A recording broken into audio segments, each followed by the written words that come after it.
Buenas tardes. Hoy en nuestro ciclo de lecturas del Club de Lectura de FESA vamos a un conversatorio sobre un libro extraordinario que se llama Lo que no tiene nombre, de Piedad Bonet. Piedad Bonet en este momento, no hace días, es una de las mujeres más creativas del país, tanto en poesía como en novela y ensayo. Ella es profesora universitaria y nos sorprende con este libro, con esa sensibilidad a flor de piel y con un drama muy cotidiano, muy presente, que vamos a develar ahora, a conversar, a analizar, porque ese libro nos ha subyugado, ¿sí? Entonces ahora, si don John tiene la amabilidad de leernos.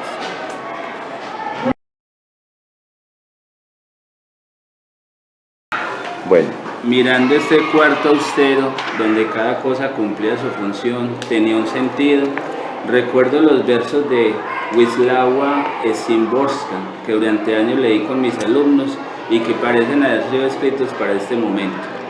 No parecía que esta habitación no hubiera salido, al menos por la puerta, o que no tuviera alguna perspectiva, al menos desde la ventana. Las gafas para ver a lo lejos estaban en el alféizar. Zumbaba una mosca, o sea que aún vivía. Seguramente creéis que cuando menos la carta algo aclaraba. Y si yo os dijera que no había ninguna carta, tantos de nosotros amigos y todos cupimos en un sobre vacío apoyado en un vaso. Nos creamos ideas y mitos para poder esconder esa idea desoladora, esa pregunta sin respuesta. El hecho de que no tenemos un propósito en la vida. Por ello nos inventamos las religiones, los seres superiores, para poder justificar nuestra existencia.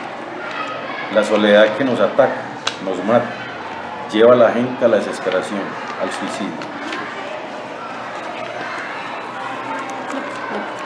En las pinturas y dibujos, más de 100, que dejó perfectamente clasificados y cuidadosamente empacados, es fácil ver no solo la naturaleza hipersensible de Daniel, sino también la plasmación simbólica de su angustia, un sentido trágico del mundo. En el 2000, con solo 17 años y sin ningún signo de enfermedad, recrea el tema de la soledad y presenta la autodestrucción como una salida.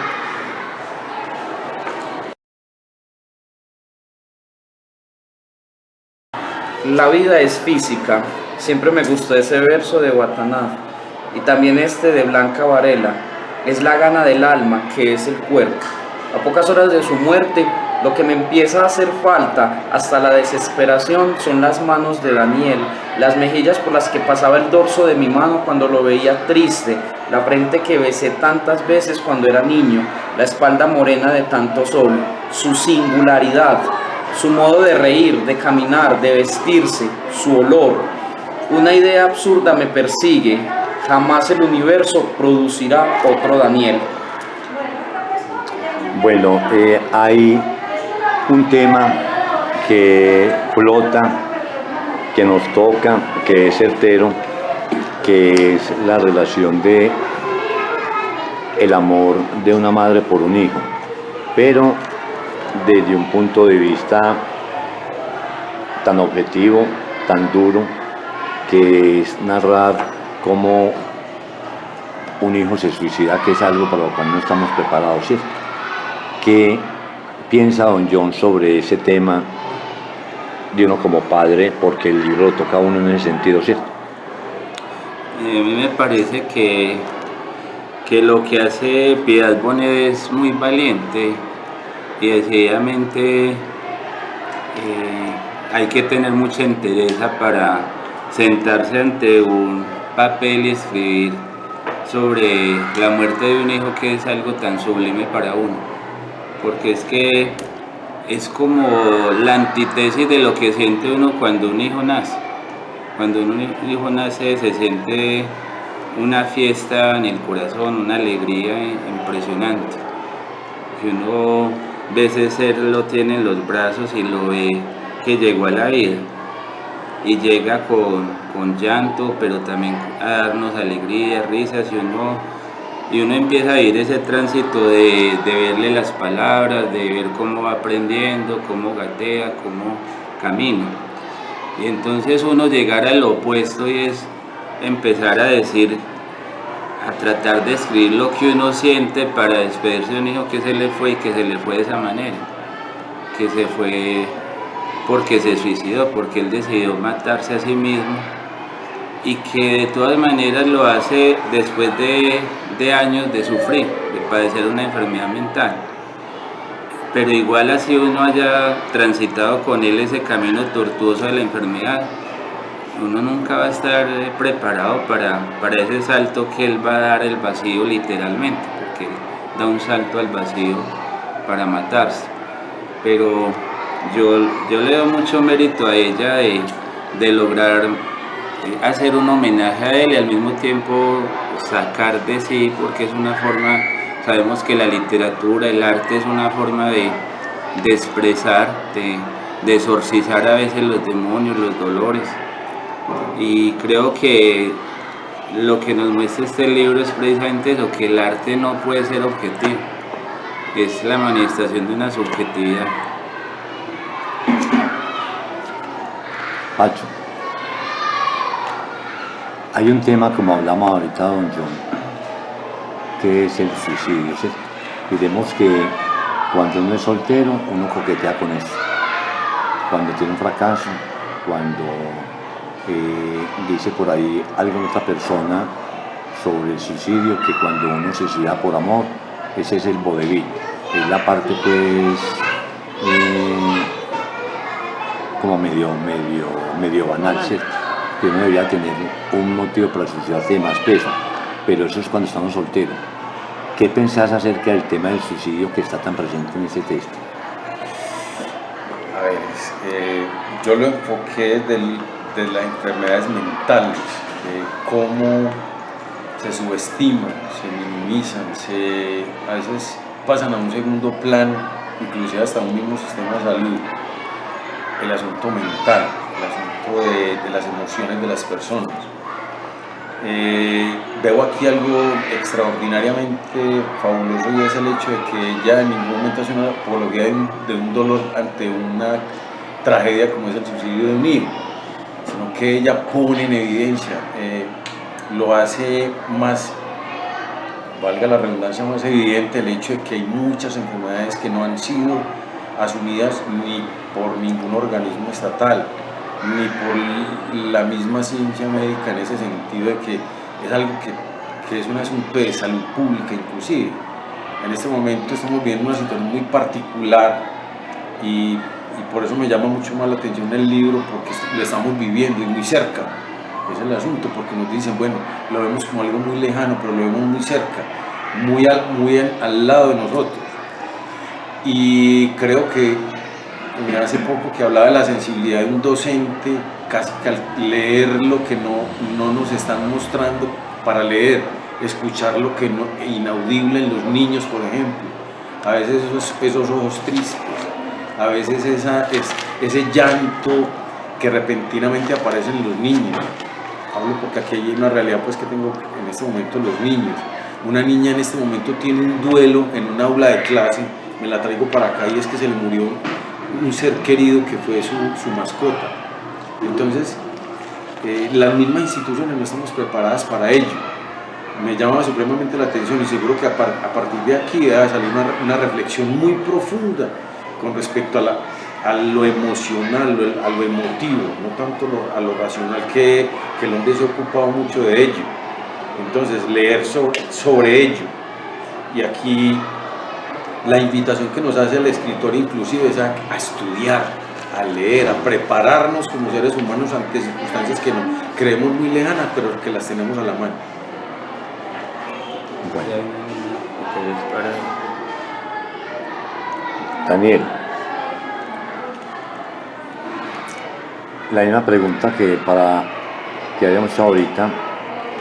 Hay un tema que subyace, que está presente, que no se menciona muchas veces, que le saque el cuerpo, que es la cuestión del suicidio. que ronda todo el libro, pues está presente de una forma muy, como siempre, dolorosa. ¿Qué pensás? Es muy complejo porque es un tema que tiene muchas ópticas y Sí. muchas miradas. Del suicidio se han encargado pues como diversas disciplinas, ¿cierto? Desde la propia psicología, desde el psicoanálisis, ¿no es cierto? Desde la filosofía, ¿sí?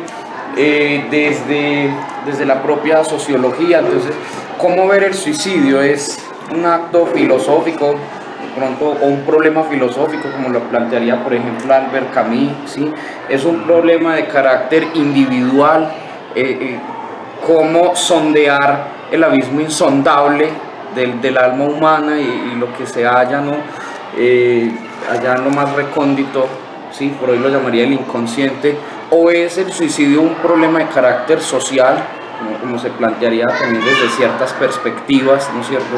Los sujetos se suicidan impelidos por unas circunstancias históricas, o todo eso converge. Al final somos un entramado, ¿cierto?, de todos esos elementos, pero como lo plantea también Piedad Bonet, la autora, en el texto, sobre el suicidio y como sobre muchas cosas de la vida, nunca llegaremos a una comprensión total y absoluta de los fenómenos, ¿cierto? Siempre hay algo que se escapa y ocurre en la ciencia y ocurre en el pensamiento. Uno trata de penetrar con su pensamiento en una realidad o en un fenómeno, pero hay algo que siempre se le escurre, ¿sí? Eso obviamente es positivo en el sentido de que permite permanentemente el desarrollo de la ciencia y del pensamiento, pero a la vez es una angustia que impulsa a alguien al suicidio. Incluso si esa persona llegase a dejar hasta una carta extensa diciendo esto y esto y esto me impulsó, pero siempre habrá, ¿no es cierto?, un manto de duda. Creo que es importante empezar a desmitificar el suicidio. Creo que es importante también correr el velo que socialmente se ha creado con respecto al suicidio. No olvidemos, por ejemplo, la censura religiosa que ha pesado sobre el suicidio, esas categorías de pecador, ¿no?, desde el asunto religioso, que no ayuda en nada a comprender ese fenómeno. Es importante que socialmente hablemos, ¿sí?, de ese fenómeno, sino para resolverlo. Quizás haya muchos asuntos humanos que no se resuelvan, al menos para tratar de generar una comprensión distinta. Creo que es importante abordarlo, mencionarlo, abordarlo, pensarlo, ¿sí? Y tratar de, como decía, de correr esos velos que socialmente porque se ha vuelto también muy tabú. Piedad Bonet también lo decía, ella decía, muchas personas intelectuales ni siquiera eran capaces de decirme nada, ¿cierto? Contrario a otros que me decían, otras personas que se le acercaban a Piedad Bonet y le decían, no, me enteré de la noticia del suicidio. Algunos no eran capaces de decir del suicidio de tu hijo, muchos decían del accidente de tu hijo o lo que pasó con tu hijo, ¿cierto? Y no, y se me pone la piel de gallina. Es ese asunto de que es importante empezar a hablarlo, a mencionarlo y bueno, ¿qué implica el suicidio en términos humanos?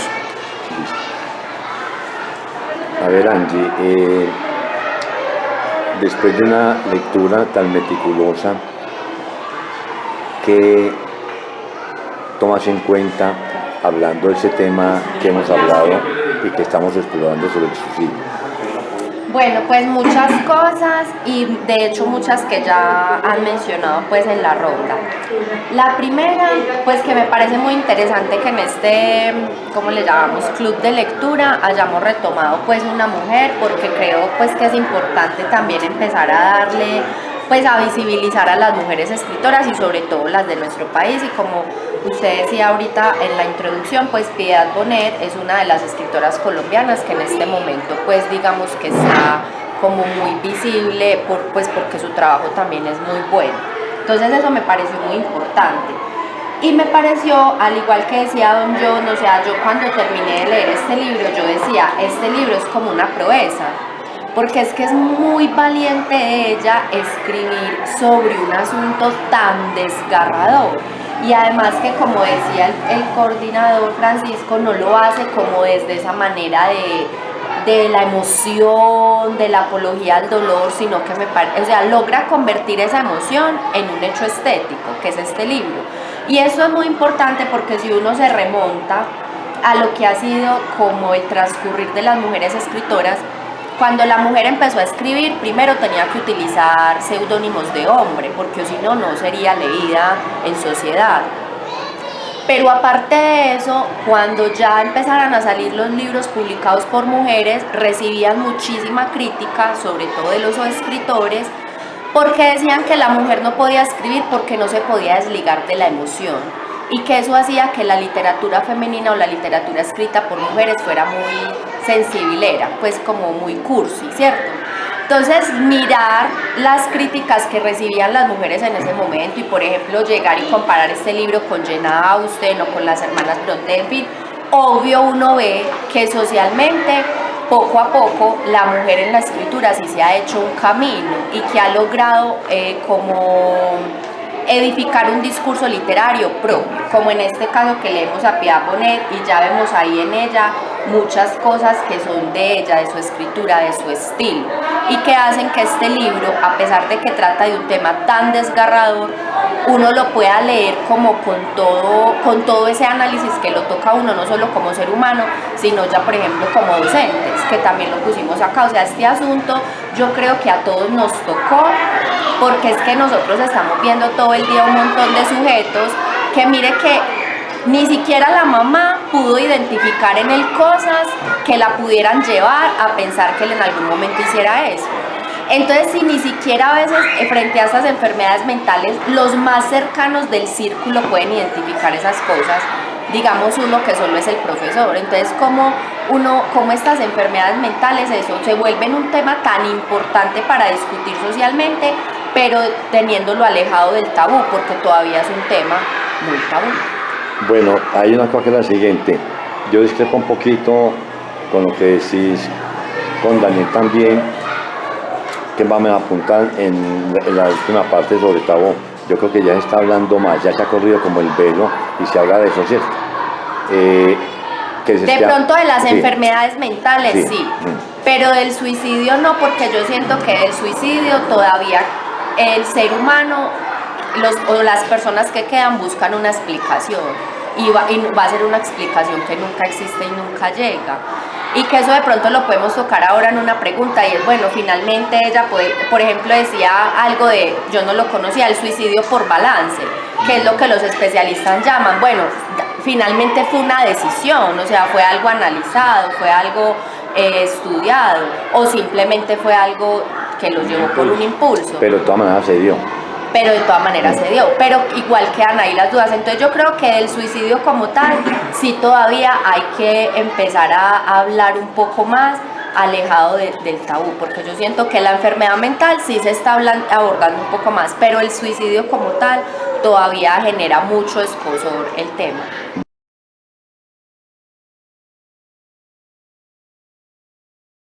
Vamos a analizar el personaje Daniel. ¿De qué manera lo vamos a mirar? Decía Angie algo que la mamá no sospechó, sino hasta cierto momento que él empezó con cierto comportamiento, ¿cierto? Ahí el libro es un homenaje a él, y ahí pongamos estas facetas. La faceta cuando él se empieza a enfermar, esos silencios que le dan, esa violencia que aparece a veces, ella que sospecha cuando está contento y él le va a dar esto, como en el viaje que tuvo por allá a Europa, que dice, este tipo se va a desencadenar eso. ¿De qué manera Don John ve a Daniel Bonet, que es el personaje, el hijo? Y en este momento hago memoria sobre literatura, no solo de mujeres, sino de hombres, porque las feministas siempre parten del universo, hombres y mujeres, y hacer una cosa que es benigna para ambos, ¿cierto? ¿Cómo define usted a Daniel en sus picos altos, en sus picos bajos? Ahí lo decís en tu pregunta. Precisamente es alguien que no se caracteriza por su linealidad. Es eso, de picos altos, picos bajos. Precisamente su enfermedad marca eso en cierta forma, porque es la bipolaridad, los rasgos esquizofrénicos, que hoy te tienen elevado en el ánimo y en otros caído anímicamente. En él hay muchas cosas porque incluso al momento de morir encontrar que tenía ordenado su billetera, su reloj, su celular sobre una mesa, su chaqueta bien colgada, pero conservaba sus camisas, su ropa perfectamente doblada, que mostraba que era una persona ordenada, meticulosa, y que no se veía como señales de lucha. Entonces uno dice, ¿cómo se ve el suicidio? Si alguien tiene el tiempo para ordenar, para colocar, para mostrar una mesura que no había porque internamente era un volcán de emociones, y luego tomar el impulso de saltar que implicaba correr por una escalera, subir a un techo y luego arrojarse. Resulta que la vida de él, y como ella lo describe, pero de todas maneras es la mirada de mamá, y para ella es un ser hermoso en muchos sentidos, alguien muy estudioso, muy dedicado a que pronto, de manera muy temprana, aprendió que el arte era su camino, la pintura. Lo aprendió temprano, pero después en la vida tuvo muchos dilemas, incluso en eso que él era su fuerte, en la historia del arte, y él tuvo permanentes dilemas frente a lo que iba a estudiar, trasegó por la arquitectura, o sea, por algo más formal. Entonces muestra que inclusive en ese aspecto de lo profesional, el arte mismo, había un mar de dudas y confusiones y un montón de decisiones que iba tomando. Y él había momentos de plena normalidad en la que de manera porque tomaba la decisión y voluntariosa, se relacionaba bien con las personas, con el mundo, con las mujeres, pero era incapaz, por ejemplo, de sostener una relación larga, las frenaba abruptamente. La imposibilidad de ese compromiso a largo plazo era también como una manera de mostrar que tampoco tenía un compromiso a largo plazo con la vida. Y todos esos rasgos en él que se movía en la cordura y la enfermedad, él lo definía muy bien, un ser de altibajos. Pacho, hay algo que uno percibe en el libro y es el papel del artista talentoso como es él y el nivel de exigencia que él mismo se autoinflige, que uno piensa, a ver, ese nivel de exigencia puede disparar eso, ¿cierto? Porque él repite muchas veces, es que el arte ya no se vende, la pintura no interesa. ¿De qué manera vos podés considerar que ese miedo al fracaso puede disparar ese problema mental que él tenía? A ver, yo pienso que de todas formas el influjo las influencias que él tiene como artista lo llevan a manifestar cosas como que el arte ha muerto, ¿cierto? Y que él está insatisfecho y está en búsqueda de la perfección, pero eso mismo, lo que él ve alrededor, contrasta con lo que él quiere, ¿cierto? Inclusive él se siente defraudado al asistir, por ejemplo, a un evento donde espera ver cosas maravillosas, pues, o que lo impacte, y queda totalmente decepcionado, ¿cierto? O sea, él está en la búsqueda de la perfección, inclusive él puede llevarlo a esos estados emocionales. Inclusive en sus pinturas, antes de manifestarse pues con todo su rigor, su enfermedad, él manifiesta esos momentos de soledad y insatisfacción con su realidad también.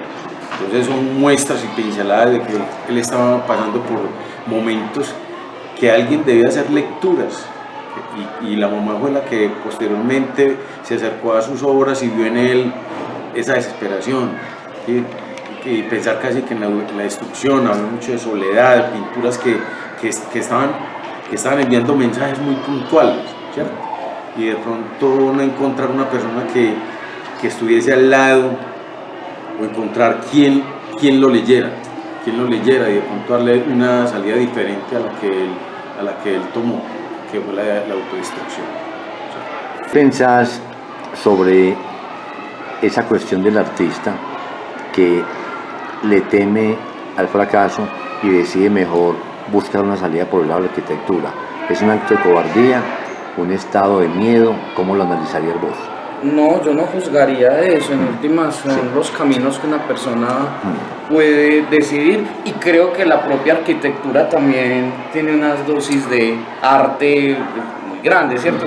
Creo que es considerada una forma de arte y además no, tampoco está muy distante de lo que él hacía, ¿no es cierto? En últimas en arquitectura pues la parte de dibujo técnico, la parte de diseño, la parte de la imaginación creo que conecta mucho, no lo veo como una cobardía, porque además yo creo que hay que también sacar del ámbito de la patologización muchas cosas. Entonces él decidió abandonar cierto rumbo que ya había decidido y tomó por otro. Eso es una señal de su enfermedad.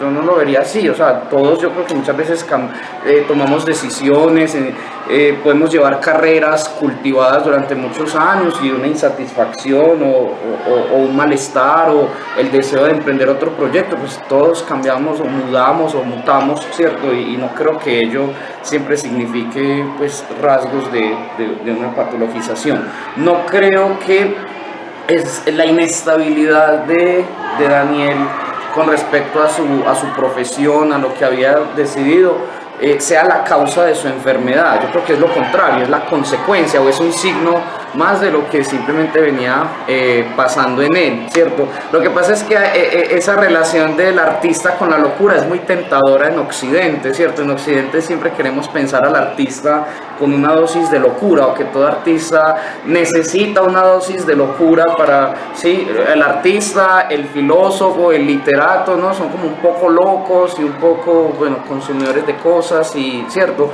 Yo creería que eso también habría que reevaluarlo. No sé si pues yo pienso que el arte también puede tener muchas dosis de racionalidad, ¿cierto?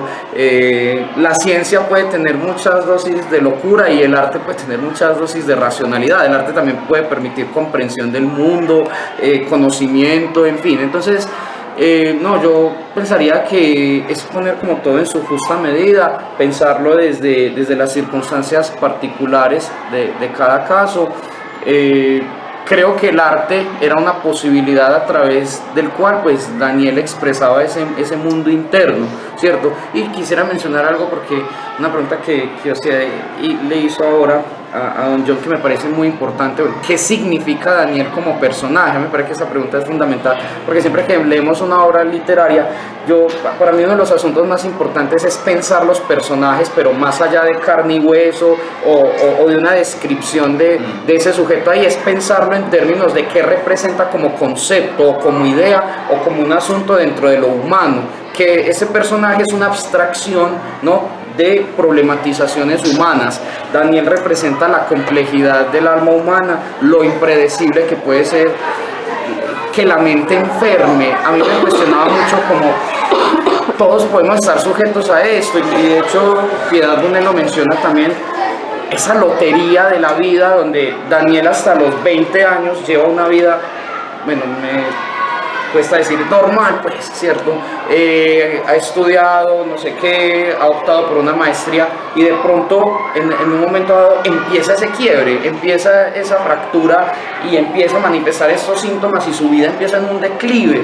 Entonces Daniel representa esa complejidad de esa pregunta de ¿qué hace que la mente humana enferme? ¿En qué momento enferma la mente humana? ¿Qué hace que una persona lleve una vida, una trayectoria vital, y de pronto, pum, se da un quiebre, tiene esquizofrenia? Ella cuenta que estaba allí en el consultorio con el psiquiatra, y el psiquiatra, sin inmutarse, le dice: su hijo tiene esquizofrenia, ya, y a partir de ahí eso marca un destino y una... Entonces es esa complejidad de lo humano, es esa complejidad de lo que todos deberíamos preguntarnos: ¿qué pasa en el alma humana? ¿Qué hace que la mente humana, sí, tome esos caminos? ¿Y qué hace que cualquiera de nosotros eventualmente incluso pueda llegar a padecerlo?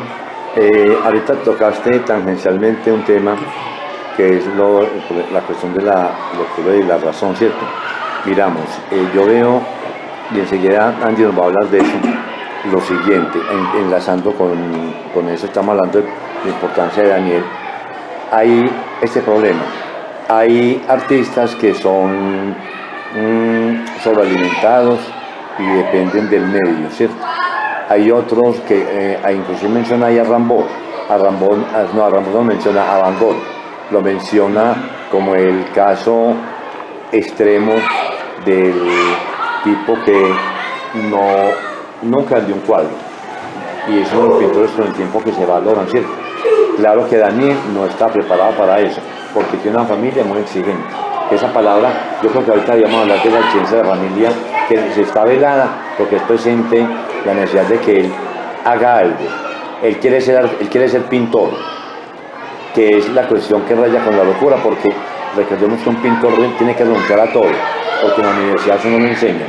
Opta mejor por la arquitectura. Angie, ¿qué piensa del artista que está en Daniel y el ser que quiere integrarse a la sociedad siendo arquitecto o metiendo por ese lado? ¿Qué pensás de eso? Pues no, yo pienso que pues tampoco creo que se deba juzgar como esa idea. Yo lo que pienso es que él era un ser humano, como su mamá lo menciona también en el libro, hipersensible, o sea, él todo lo sentía como más que cualquier otra persona, una alegría, una tristeza, un éxito o un fracaso, ¿cierto? Pero además de eso, era un ser muy intelectual y que analizaba mucho todo. Y yo pienso que eso a veces, no sé, como hay un dicho por ahí que dice que entre uno menos sepa, como que mejor vive, porque uno no es consciente de muchas cosas que puede analizar. En cambio él, como toda su vida leyó tanto y fue también un hombre como tan intelectual, él problematizaba incluso lo que pasaba consigo mismo, o sea, sus desniveles o lo que pasaba con sus carreras, con todo esto. Pero a mí lo que más me lleva a pensar en Daniel como un personaje es cómo nosotros finalmente, o sea, no podemos etiquetarnos. O sea, yo no puedo decir Daniel, mi hijo, porque ella cuando se da la tarea de empezar a buscar en sus cuadernos, a leer sus notas, a preguntarle a las exnovias, ella se da cuenta de que había un Daniel que ella nunca ni siquiera esbozó. O sea, entonces es como tan inútil a veces nosotros etiquetarnos en soy la profesora, o soy la hija, o soy Angie, incluso en el mismo nombre, porque es que a la final no somos ninguna etiqueta y a la final yo creo que nadie nos termina conociendo realmente, ni nosotros mismos, porque somos muchos, en nosotros hay una variedad de seres que a la final yo creo que esa necesidad a veces de tener que etiquetarnos en algo es lo que puede llegar a desembocar en asuntos que no sean tan saludables, como en este caso lo que pasó con Daniel. Hay una frase que flota a los que tenemos hijos, y don John nos va a explorar esta idea teniendo en cuenta el libro. Cuando uno dice ese desconocido hijo mío, ¿usted qué piensa en el caso de Daniel? Va como de la mano de lo que dice Angie, y es el ser humano como ser fragmentado diría. Más bien el ser esquizofrénico diría que es algo del ser humano. Lo que pasa es que en casi todos nosotros, en términos de que la personalidad a veces está extendida, está dividida. De hecho, cuando la madre busca información sobre el mismo Daniel, encuentra que sí, no desconoce mucha parte, o mejor dicho, sí conoce una parte, la que es Daniel en relación con ella. La relación de Daniel con su novia es otra cosa, la relación con su entorno y el estudio y la academia es otra, con su vida en general se mueve en diferentes planos, y al parecer, según lo que se deduce allí, es muy diferente en todos ellos. Ese desconocido se refiere a eso, ¿no? Muchas veces, y le pasa a muchos padres de familia en un colegio que encuentran que su hijo, cuando le hablan de su hijo, ellos dicen, ese no es mi hijo, ese no es lo que yo conozco de él, es que mi hijo es esto y esto, no es esto que ustedes están viendo de él. Entonces es claro que en el libro incluso hay una apuesta muy filosófica frente a lo de ser, qué es lo que es uno como ser, y ahí hay una discusión en torno a que, porque finalmente el consuelo para la muerte es va a tener un ángel, va a tener un consuelo, va a tener... Y ahí renuncian a esa postura, que dicen que realmente uno es, pero en función de un ente físico. Si el ente físico no está usted tampoco, ni está el ser. Y cuando lo llevan al cementerio también se manifiesta eso. Y lo dice la madre, pues, ¿qué más da cremarlo y dejarlo allí? ¿Para qué llevarnos si él no es eso? Yo quiero agregar algo ahí, es esa imagen tan desgarradora, por ejemplo, cuando después de la muerte y ella empiezan a hablar de, bueno, si vamos a donar los órganos. Y yo leí esa parte donde pues la persona al otro lado del teléfono, incluso la autora dice, pues me nombraron unos órganos que yo ni pensé nunca en mi vida que se pudieran donar. Y entonces es como, o sea, a la final, ¿qué somos? Pues si terminas en eso, terminas con tus órganos repartidos en todas partes y en unas cenizas, como ella decía, pues que se esperaba como un cofre más bonito y finalmente era una caja de cartón. Entonces mira, todas las angustias, los dramas, los pesares, para que finalmente ese sea el final. Y que terminen diciendo esta chaqueta amarilla muy bonita para el papá, esto que está más usado para la mamá, esta camisa le queda a aquel, entonces hasta la ropa se parte en jirones. ¿Sabe a qué? No, sí. Sí, dale. ¿Sabe a qué pienso en este momento? Una frase que dice vanidad de vanidades y todo vanidad. Con la muerte se acaba todo. También hay una postura a nivel de escritor, de literatura, que es muerto el escritor, muerta la obra. Sí. Pero eso es otra discusión como más larga, ¿cierto? Miremos la cosa, Pacho, que lo veo tan preocupado. No, pero bacano lo que estamos hablando. ¿Vos qué pensás cuando a él le aparecen esos, a ver, que es muy duro, que le aparezca a uno un hijo, una enfermedad y tenga que empezar a ser controlado como en una cárcel por la medicación? Y él como es tan fregado que renuncia a tomarla y eso la cogiendo ventaja.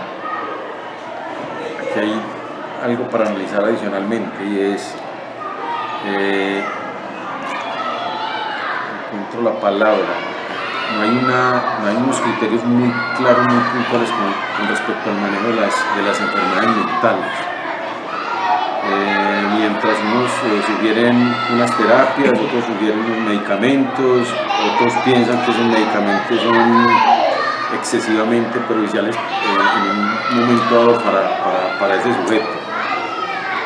Si la ciencia médica todavía está en esos pasos hacia encontrar ese equilibrio entre el medicamento y el bienestar, la calidad de vida de una persona, yo creo que todavía no hay nada culminado ahí.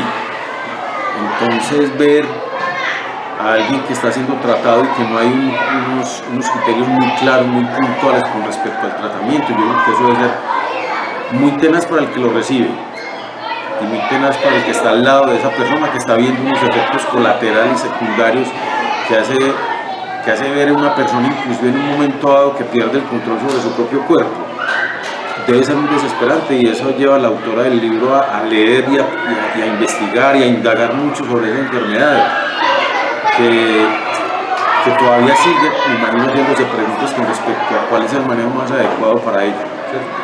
Entonces yo, en este caso, uno decir, bueno, ¿qué es mejor? Que no es la pregunta, pero de todas formas uno dice, encontrar el equilibrio entre un medicamento que no sea tan agresivo y esa calidad de vida, momentos tan agradables en la vida que le lleve de pronto a paliar un poquitico todo eso que se siente al sufrir una enfermedad de este tipo.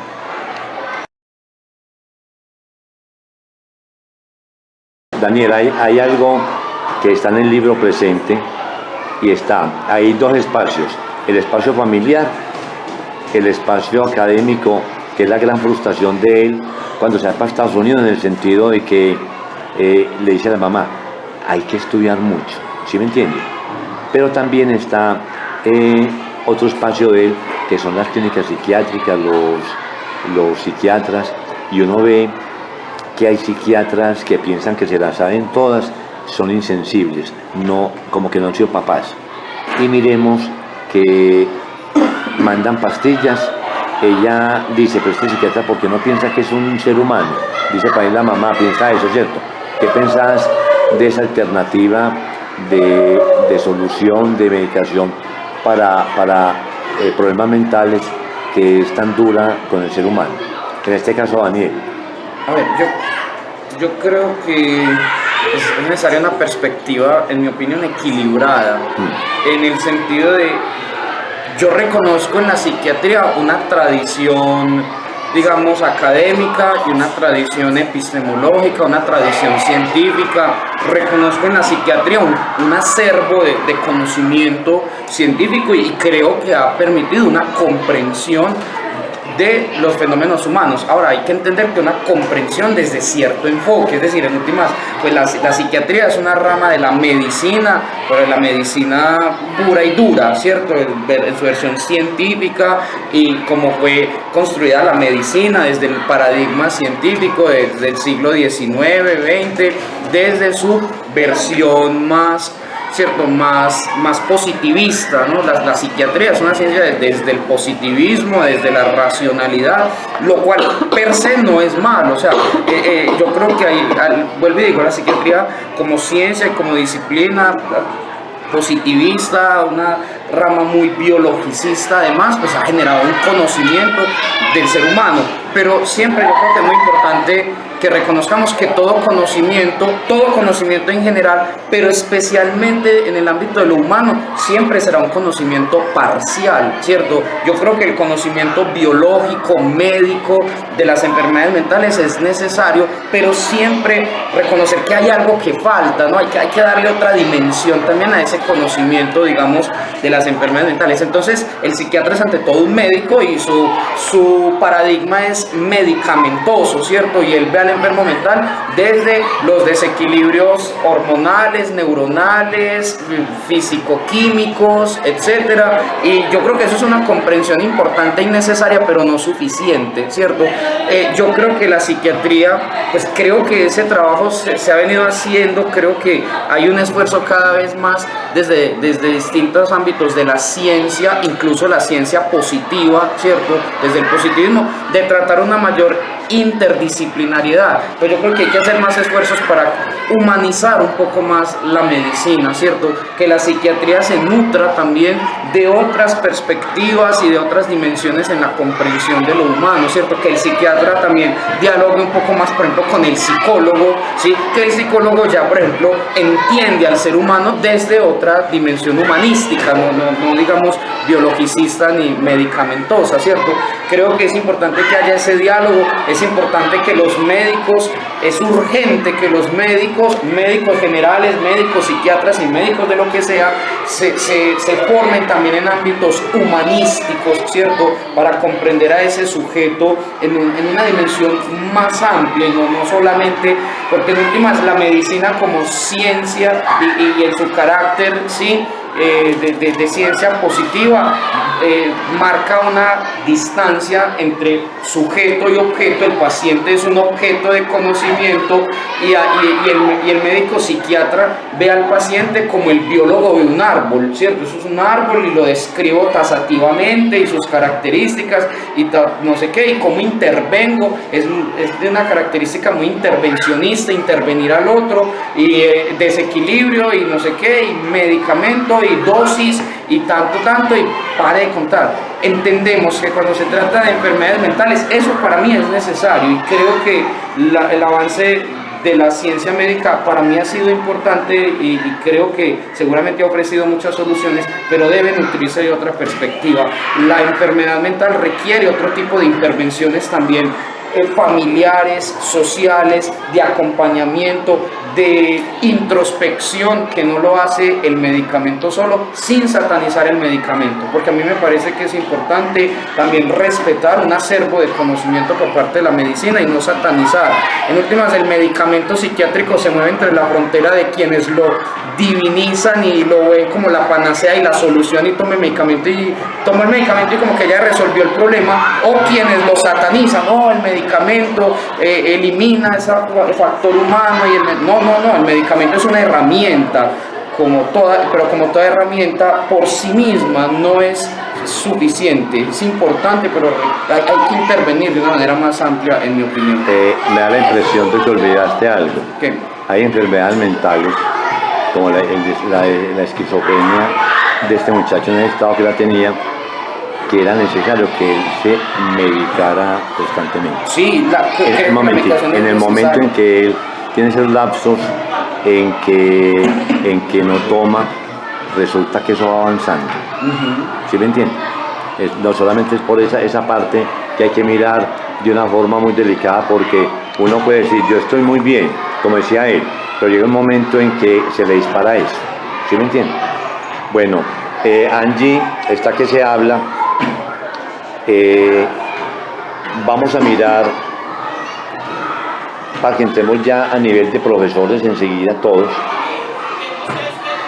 qué hacer en el caso de esta familia que tiene recursos para atenderlo con psiquiatras de acá, con psiquiatras de Estados Unidos, mandarlo a estudiar, y en el caso de nosotros que tenemos alumnos que sabemos que están enfermos, y para tratarlo muchas veces, como pasó en estos días, hay un caso de una señora que llevó la hija donde un exorcista. ¿Qué piensas de eso? Pues no, yo pienso que, o sea, como maestros, pues la pregunta la voy a enfocar. Yo pienso que como maestros, obviamente nosotros tenemos una tarea muy importante, y es esa primera tarea de la observación, ¿cierto? Por ejemplo, mire que él incluso desde que era adolescente, que todavía, digamos, no tenía un diagnóstico, sus pinturas eran muy desoladoras, muy tristes, muy frías, muy lúgubres. Entonces es como que el ser humano siempre está comunicando ese algo que sabe que tiene, pero que de pronto a veces no tiene cómo nombrarlo o cómo expresarlo. Entonces él, por ejemplo, desde pequeño lo hacía desde el arte, porque cuando la mamá empezó a mirar sus pinturas desde hace mucho tiempo, ella empezó a encontrar patrones comunes en esas pinturas, y era la soledad y la tristeza. Entonces yo pienso que como maestros es como tener ese sentido de la observación muy atento, porque el estudiante siempre se está comunicando también, ¿cierto? Por ejemplo, que tú le pongas a escribir un cuento a unos chicos, y porque justo una sale con un tema de que el monstruo se le metía a la cama y la tocaba, por ejemplo. Entonces es como nosotros tenemos que estar tan atentos a todas esas señales, porque quizás nosotros podamos tener de primera mano esa noción de, vea, yo creo que con este niño o esta niña está pasando algo. Entonces ahí sí hacer el debido proceso de remitirlo a psicoorientador, pues sí hacer como toda la ruta de atención. Eso es lo que yo pienso, que nosotros como maestros tenemos esa tarea de ser muy observadores y muy cautelosos con todas las señales que los chicos den en el aula. Bueno, muchas gracias. Don Javier, este libro toca la vida de un estudiante que ya desde bachillerato empieza, es una vida pues muy bucólica, muy bien, ya empieza cuando le toca ser responsable a tener signos de esa enfermedad. Los colegios, de un tiempo para acá, están los psicólogos, ¿cierto? Recordemos, a mí cuando yo estudié no eran psicólogos, ¿cierto? ¿Qué hacer en el caso de que se detecten tantos alumnos con problemas mentales, que eso primero no se da? Y si usted está de acuerdo que haya tratamiento psicológico y con pastillas, que eso hay que hacerlo, pero a ver cómo se maneja eso. Lo que pasa es que inclusive antes de la pandemia mundial ya se venía viendo, se venía evidenciando la aparición de un conjunto de enfermedades mentales en los niños desde ya muy temprana edad. Empezaban rasgos el autismo empezó a aparecer mucho, ya desde antes venía el síndrome de Down, los problemas cognitivos, pero eso se empezó a sumar elementos como la desesperación, la angustia, la ansiedad, los cuadros de pánico que empezaron a aparecer antes de la pandemia y que se acentuaron con ella. y no solo en todos los escenarios de la vida empezó a pasar. Mire, casi que hay un suicida en el metro cada semana. Es un ejemplo de cómo nuestra sociedad se ha ido, lo que hablan del malestar de la cultura, pero es más allá que eso, es un malestar social, es una no adaptación a unas situaciones que se presentaron y nos golpearon fuerte. Responder entonces llega otra vez la presencialidad y empieza a aparecer de una manera impresionante estas situaciones, las que hablaba ahorita, toda esa angustia, la soledad, el pánico, todas estas cosas se han venido magnificando. En esa medida pienso que ahorita lo mencionaban los compañeros frente a la mirada integral que hay que hacer de las cosas. Entonces, antes tal vez no era necesario, no existía tanta la importancia del psicólogo en los colegios, porque para muchos se pensaban que el psicólogo era la chancla de la mamá o la correa. Nosotros ahora eso es más complejo, ahora se visualiza que hay intervenciones necesarias, entonces los psicólogos cobran mucha importancia en los colegios en esa primera parte diagnóstica para activar rutas y para, digamos, direccionar a entidades competentes. Entonces, frente a si es necesario o no la medicación, en algunos casos es necesaria, pero primero debe haber la intervención más integral, más desde mirar cómo es el contexto familiar, conocer la persona, mirar en qué espacio se mueve, los detonantes. Mire que ahí se habla mucho de qué detona en un momento dado una enfermedad mental, porque mire que hay una cosa hasta muy poética. Resulta que él empieza a manifestar su enfermedad de manera más intensa cuando se llenó de pústulas y de granos. Como quien dice, mi niño era perfecto y hermoso y de pronto se volvió feo y lleno de pústulas, y simultáneamente aparece el monstruo de la enfermedad, allá la esquizofrenia, como si fuera algo simultáneo. Pero esas cosas hay que atenderlas, y la medicación a veces ayuda cuando se trata de una necesidad de equilibrar hormonalmente. Ahí se habla mucho del suicidio incluso como una equilibración. Entonces, ¿qué habría que hacer? Tratar de llegar a esa equilibración previamente sin llegar a esa solución del suicidio. Pacho, aquí como vamos en la sección B, ese problema mental también se da o no. Ese problema de desequilibrio, de emociones, Evidentemente, pero mucha depresión en los niños muy tristes, con unos altibajos muy evidentes. Creo que las familias en este momento y el trabajo que se procura hacer con ellos precisamente va enfocado allí, con los chicos que hemos identificado y con los papás. Es ese acompañamiento permanente y hacer las lecturas correctas en los momentos correctos, porque estamos evidenciando casi que a nivel global una situación crítica. Pues vemos una noticia horrible en Estados Unidos, pero vemos acá a nivel local niños que dicen que si se matan tirándose del segundo piso, una niña preguntándose: mamá, ¿será que me mato si me tiro del segundo piso? Entonces, eso es a todo nivel. Los niños creo que en este momento merecen más atención, es mi percepción. ¿Por qué? Porque ellos, yo creo que fueron los más expuestos antes, durante y después de la pandemia. Se dispara la violencia intrafamiliar, familias destrozadas, destruidas. En este momento, mamás, abuelas que les toca asumir ese rol de papá y mamá, y mamás que tuvieron que abandonar por la misma obligación, y en este momento viven una situación que socialmente se evidencia en muchos campos, y es la mamá haciendo ese rol de papá y mamá, esa ausencia total de ellos. Familias que se separaron en pandemia, no tengo la estadística acá, pero al parecer eso también se dispara. Niños sufriendo por la ausencia de los papás, niños en presencia de padrastros que los minimizaron, los llevaron al closet, los tiraron al rincón, porque ellos llegan aprovechándose de una circunstancia muy puntual. Entonces, en este momento me parece que, sin dejar de reconocer también que los jóvenes más influenciados por redes sociales y por otros influjos más tenaces, aunque los niños están exentos de eso, tampoco. Vemos en este momento, tengo aquí un reto que inclusive lo tengo ahí guardado, niños que se están cortando el cabello, porque si lo guardan en un sobrecito y lo colocan en un sitio del salón, pueden ganar el año. Entonces, mira el trabajo que hay que hacer con los papás en este momento. Casi que se nos está desbordando esto, o sea, nosotros, y nos cae toda la responsabilidad a docentes que estamos pasando también por momentos críticos. Nadie mira al docente, inclusive en reunión con los directivos, estamos mirando las familias, los papás, estamos mirando los niños, estamos mirando, y ¿quién está mirando los docentes?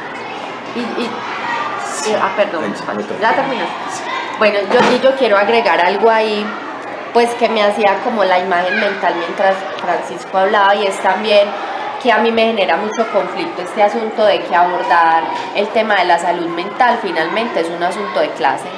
Pues porque él tuvo psiquiatras, psicólogo, especialistas aquí, allá en Estados Unidos, pero nosotros somos docentes de un colegio público en una comunidad vulnerable, donde la mayoría de las familias no son familias nucleares y tienen muchísimas situaciones y problemas económicos. Entonces, o sea, no sé si me da como tristeza, o sea, no sé qué me genera, pero me parece muy problemático eso, porque entonces estos niños, ¿quién los atiende? Estos niños, ¿quién los escucha? Estos niños a la final, y como dice Francisco, o sea, y todo está quedando en manos de un solo o unos solos especialistas, que son el docente y el psicoorientador, pero que a la vez con los pocos recursos también que tenemos.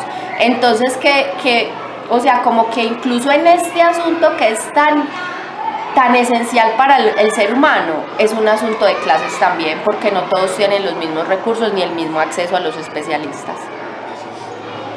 Daniel, hay lo siguiente. ¿Qué pensás del concepto que introduce Angie, del concepto de clase en ese sentido? No, yo concuerdo con lo que señala la profesora Angie. Literalmente eso se menciona también en el libro, ¿cierto? Incluso la autora hace esa comparación, ¿cierto?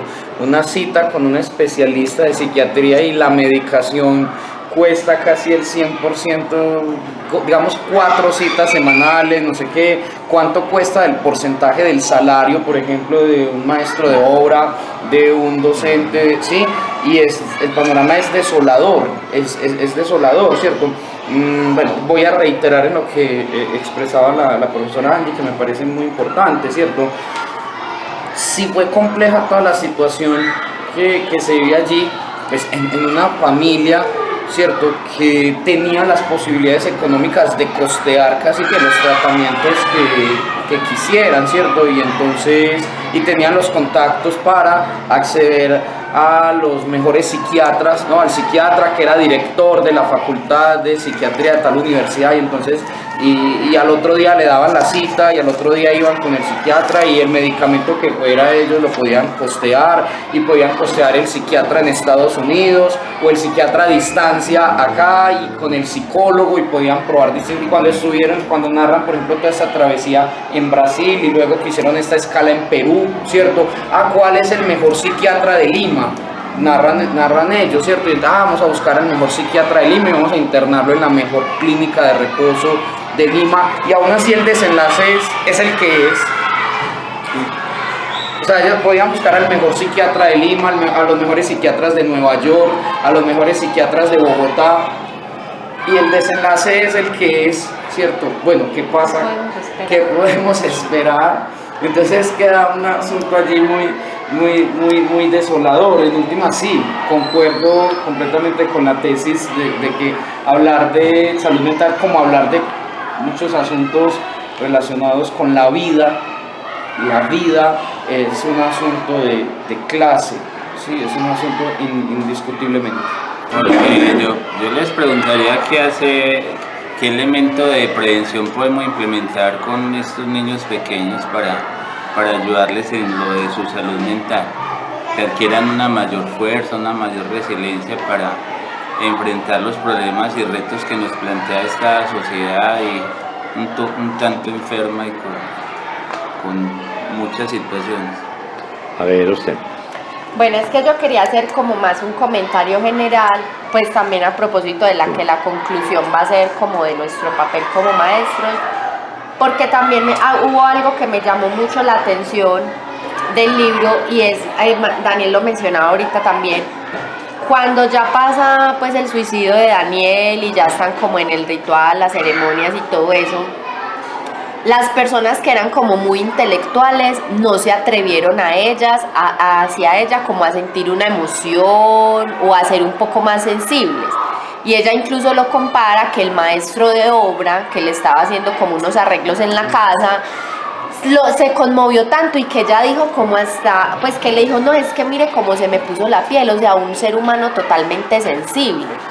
Entonces como que mi llamado también es que como nosotros como maestros, sí, la parte académica, intelectual es muy importante, pero yo siento que como maestros también tenemos una misión muy importante de educar en la sensibilidad, en esa necesidad de que se puedan expresar, de que no tengan miedo a ser vulnerables, a hablar de sus miedos, porque también a veces, por ejemplo, ahora que don John dice como que estrategias, a veces incluso si a nosotros grandes nos cuesta ser vulnerables frente a otros, o sea, demostrar nuestros miedos, lo que nos angustia, lo que nos pasa, que de pronto ya tenemos más recorrido, un trayecto, un discurso, ahora para estos muchachos, ¿cierto? Que de pronto ser vulnerable es recibir una pela, ay, pero usted ¿por qué está llorando si todo lo tiene? O ser vulnerable no está permitido, entonces o sea, como que la reflexión más importante para mí como maestra con ese libro, pues como maestra, porque hay otras muchas reflexiones, es esa importancia de educar también en la sensibilidad y educar esa inteligencia emocional. A ver, Daniel. Para mí hay como 3 ámbitos muy importantes para uno como maestro intervenir y bueno, como ese asunto allí, esa acción que uno debe tener. Uno es directamente a nivel de los grupos y de los estudiantes y va en línea a lo que acaba de señalar la profesora Angie, ¿cierto? Por ejemplo, desde mi área de conocimiento y desde lo que, digamos, sí, desde el área que yo trabajo, pues en el aula, por ejemplo, siempre me esfuerzo mucho en mostrar el lado de la escritura, por ejemplo, como una posibilidad y eso en parte es lo que hace, por ejemplo, Piedad Bonet, ¿cierto? Entonces, es ese mensaje de decirle a los estudiantes, siempre hay algo que se puede hacer, ¿sí? Al final el asunto, bueno, sí, hay un dolor, hay un sufrimiento, hay una angustia, pero ¿yo qué hago con eso? ¿Yo qué hago con eso? ¿Sí? ¿Me la guardo? ¿La censuro? ¿O busco maneras de expresarlas, ¿no es cierto? De sublimarlas, como diría Freud, por ejemplo, ¿no? En Pulsión o Destinos de Pulsión. ¿Yo qué hago con la angustia? Con eso hay que hacer algo, ¿cierto? Desde la literatura, desde el arte, escribamos, generar espacios seguros donde se pueda expresar, donde se pueda hablar, ¿cierto? Ese diálogo, ese contacto con el otro.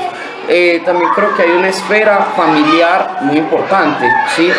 Detrás, ese sujeto no cayó del cielo a ese salón, no apareció como por generación espontánea. Ese sujeto viene de una historia familiar, de unos trayectos vitales, ¿sí? Ese contacto con la familia, conversar con la familia, hablar de cómo ha sido ese niño, ese adolescente, ese joven o ese adulto eventualmente, ¿sí? ¿Cómo ha sido? ¿Cuáles han sido sus trayectorias vitales? De una manera muy profesional, orientar cuando uno considere que debe hacerse, ¿cierto? Orientar en las rutas de atención en salud, ¿sí? De sugerir una visita al médico, una remisión eventualmente a psiquiatría, haciéndolo de una manera muy profesional, porque cuando se hacen este tipo de sugerencias, las familias, pues, al mismo hay cierto, no, nunca está loco, no está loco, ¿sí? Todos necesitamos eventualmente un trabajo de carácter terapéutico, ¿sí? Y creo yo, pues, un tercer elemento es aunque es fácil decirlo, la práctica termina siendo muy compleja, pero uno como maestro tiene que tener muy claro que uno no puede estar solo en esto. ¿Sí? No es el maestro contra el mundo, porque si no el mundo se lo absorbe a uno.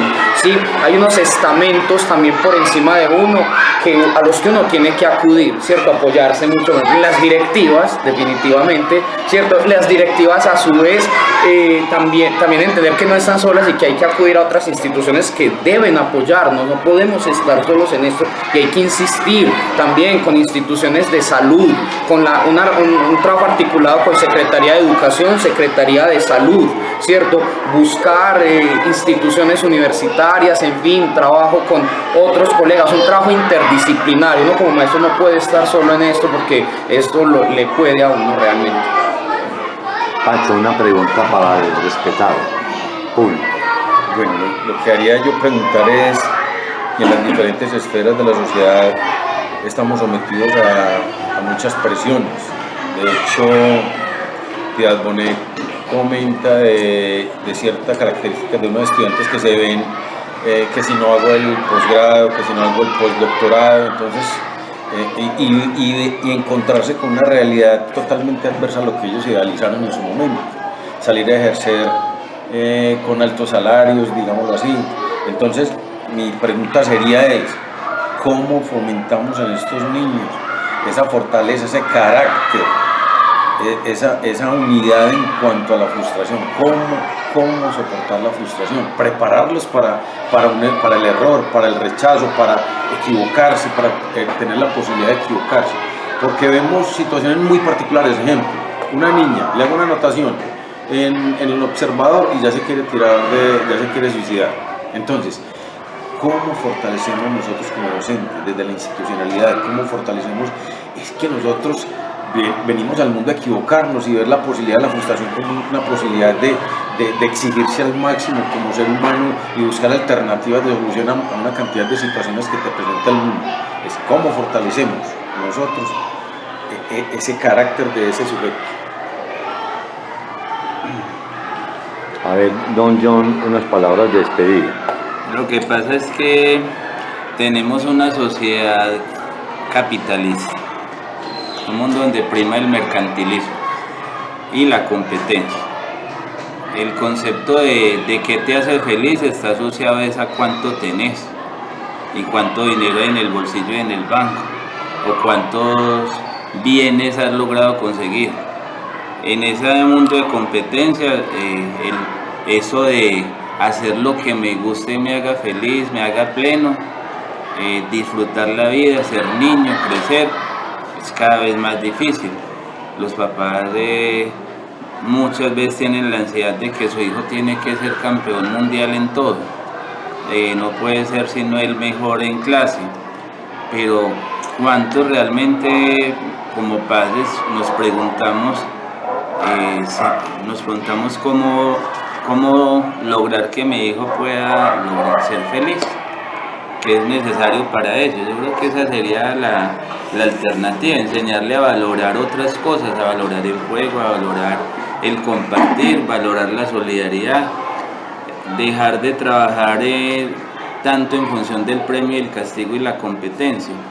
Y yo creo que eso nos haría personas más sanas, más integradas al otro, y desarrollar además otras facultades, porque en esta misma sociedad resulta que hay profesiones de primera, segunda y tercera clase, y entonces el lado de las humanas, el arte, la literatura es algo muy secundario. Miren que Daniel terminó estudiando una maestría en administración del arte, y yo creo que una de las cosas que lo detonó, pues ahí yo todo atrevido, ponerse a estudiar contabilidad. Claro. Porque eso sí que le generó una sensación de incapacidad. Si eso no era lo de él, nunca se había caracterizado porque le gustaran los números, y ahora enfrentar aquí iba a pasar una prueba de contabilidad que no pasó, que le generó la sensación de que era incapaz para triunfar y hacer algo en el mundo. Y muchas veces en los niños no les damos la posibilidad de ver que hay muchas competencias, muchas capacidades diferentes a la numérica, a la espacial, y que y que hay otras cosas en el mundo. Eso es lo que habría que tratar de abrirle a las personas, a las familias, a los niños. Bueno, Angie, una especie de síntesis. No, pues ya como para terminar, pues quiero hacer como alusión a lo del nombre porque me ha parecido algo demasiado bonito. No sé, Víctor, si hiciste la consulta de lo que no tiene nombre. O sea, se muere una esposa, el hombre queda viudo o viceversa, se muere unos papás, los hijos quedan huérfanos. Pero cuando a una madre, a un padre se le muere un hijo, ¿cómo se nombra? Entonces, lograr que ella todo esto lo hiciera acá en palabras, no, pues como les decía al inicio, yo creo que este libro es una proeza muy valiente, Piedad Bonet, y mire como ella dice al final, que con este libro lo volvió a parir a Daniel, para que no se borrara y quedara su recuerdo. Entonces me parece pues como muy rescatable eso. No, es cuando se hurga en estos asuntos del alma humana, se generan preguntas muy difíciles de responder, y quedo con esa pregunta que se hace pues que le hacía Daniel a Piedad Bonet, ¿cierto? Y que ella plantea también al final, ¿cierto? Y como manera de corolario, más allá de si la vamos a responder o no, pero seríamos capaces de ayudar a un ser querido que padece tanto a llegar al final. Eso es algo que Daniel le pregunta a ella en cierto momento, creo que cuando van en el avión, sí, y ella lo retoma al final y ella se responde: si es para terminar con tu sufrimiento, sí, una y mil veces yo te ayudo a llegar al final, ¿cierto? Pero esa pregunta es descorazonante, o sea, te mueve mucho, ¿cierto? Ayudaríamos a llegar al final, ¿no? Entendiendo lo que eso significa. Hemos conversado, analizado, valorado un libro extraordinario de Piedad Bonet que fue publicado en el 2013. Particularmente no lo había leído por la mala prensa de algunos personajes críticos, casi entre comillas, que decían que este libro ella comerciaba con el dolor, se metían por ese lado, y que no tiene derecho a cicatrizar el dolor escribiendo, ¿no es cierto? Como así, como en todos los escritores. Hay un personaje, mejor, un poema que se menciona en el libro, y es sobre que nombrar el personaje, no dejar que se muera, ¿cierto? Esa especie de catarsis, de exorcismo, es la dirección del libro, pero también es la perdurabilidad de la memoria de una mamá, que así sea una gran escritora, ella sabe que en su fuero íntimo le ha ocurrido algo inaudito, que es el suicidio del hijo, que ella se atreve a hacerlo público, a llorarlo de otra manera, que es plasmarlo en la literatura y hacer que Daniel esté presente en la literatura colombiana como una experiencia dura, pero que ella nos comparte. A Piedad Bonet, muchas gracias, ha escrito un gran libro, ha expuesto la sensibilidad de una mujer talentosa, atrevida, y sobre todo que nos ha llevado a pensar y nos ha dado una bofetada intelectual por el valor de escribir el libro. Un abrazo a los compañeros y seguiremos en el Club de Literatura FESA pensando en este libro. Listo. Listo.